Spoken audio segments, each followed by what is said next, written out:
You've been fasting for 16 hours, skipping breakfast, drinking your black coffee, and somehow still not losing weight. Sound familiar? Here's the uncomfortable truth. It's not the fasting that's failing you. It's the one mistake almost every beginner makes that quietly kills their results before the fat burning even starts. Here's what nobody tells you when you start intermittent fasting. Most people are doing it on top of a broken foundation. They've spent years, maybe decades, eating in a way that's trained their body to run on sugar 24/7. And then one day they wake up, skip breakfast, and wonder why they feel like absolute garbage by 10 a.m.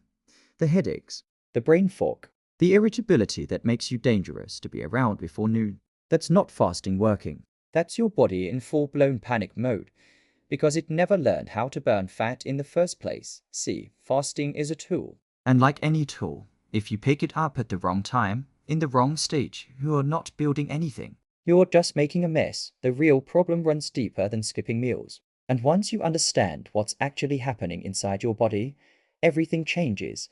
Okay, so here's what's actually going on inside your body when you start fasting cold turkey after years of eating every 2 - 3 hours. Your body has two fuel systems. Think of them like two tanks in a car. Tank 1 runs on glucose, that's sugar, carbs, the stuff most of us have been flooding our bodies with for years. Tank 2 runs on fat.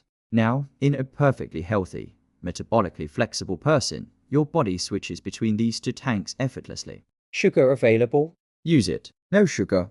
No problem, flip the switch. Burn some fat. But here's the thing. Most people's fat-burning switch is basically rusted shut. After years of eating every few hours snacks, sugary drinks, processed carbs, your body never needed to flip that switch. So it forgot how. Or more accurately, it stopped bothering.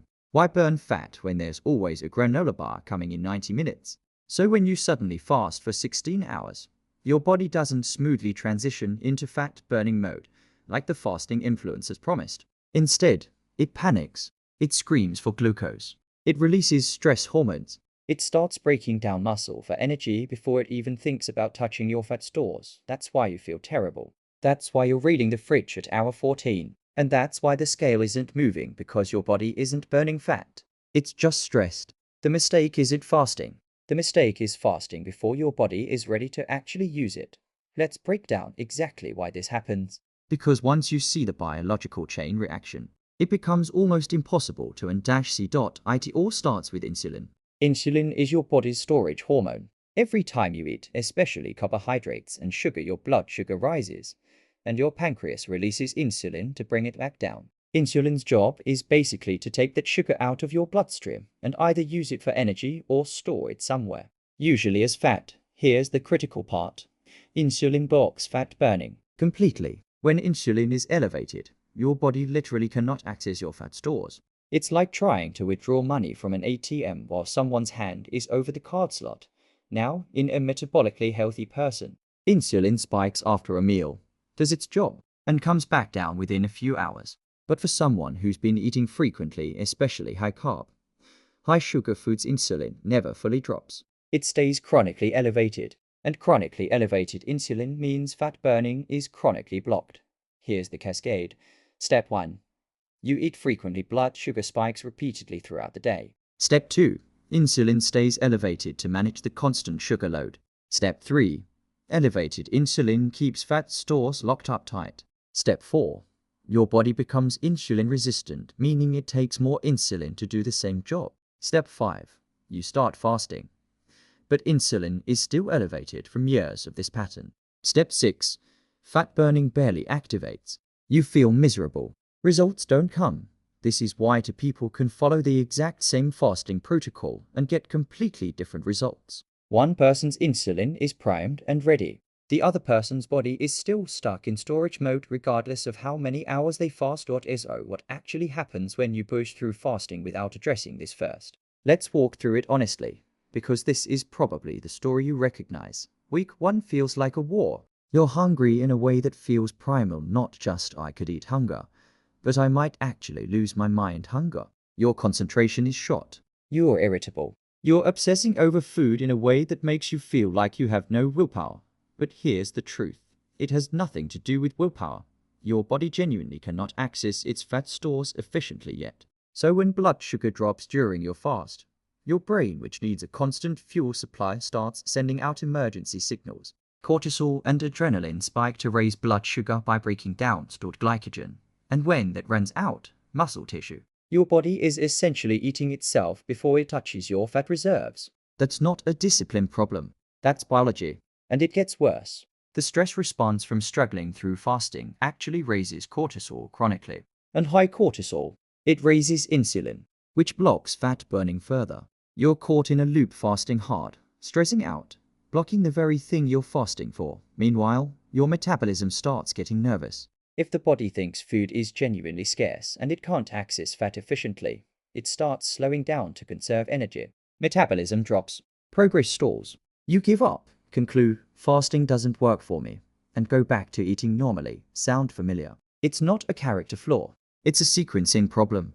And sequencing problems have sequencing solutions. All right, here's where it turns around. The fix isn't a different fasting schedule. It's not a special supplement or a longer fast. It's about preparing your metabolism before you fast so that when you do fast, your body actually knows what to do.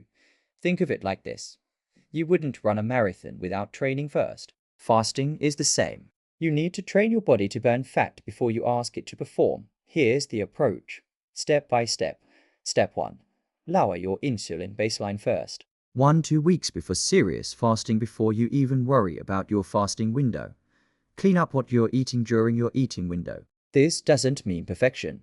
It means reducing the foods that spike insulin, the most refined sugar, ultra-processed carbs, sugary drinks. Replace them with whole foods, quality proteins, healthy fats, and fiber-rich vegetables.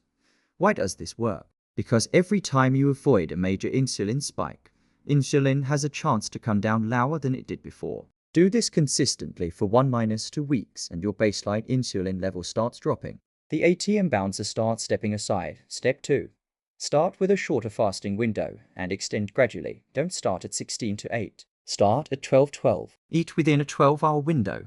Fast for 12. This is actually how your body was designed to operate. It's barely a fast by modern standards. But for someone whose insulin has been chronically elevated, this is meaningful progress. After 5-7 days at 12-12.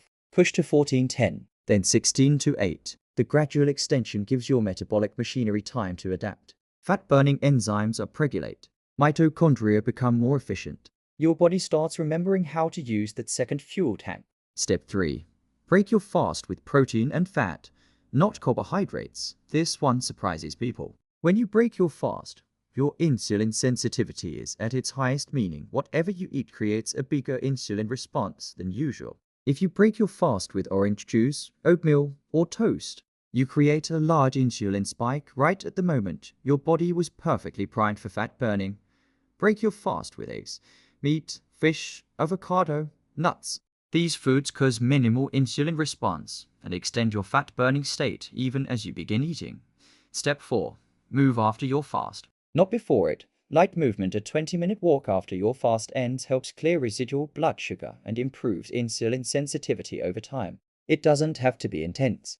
In fact, intense exercise while your body is still adapting to fasting can raise cortisol and work against you. Easy movement. Consistent movement. That's the lever. Step 5. Prioritize sleep. This one gets ignored constantly. Poor sleep raises cortisol. Cortisol raises insulin. Insulin blocks fat burning.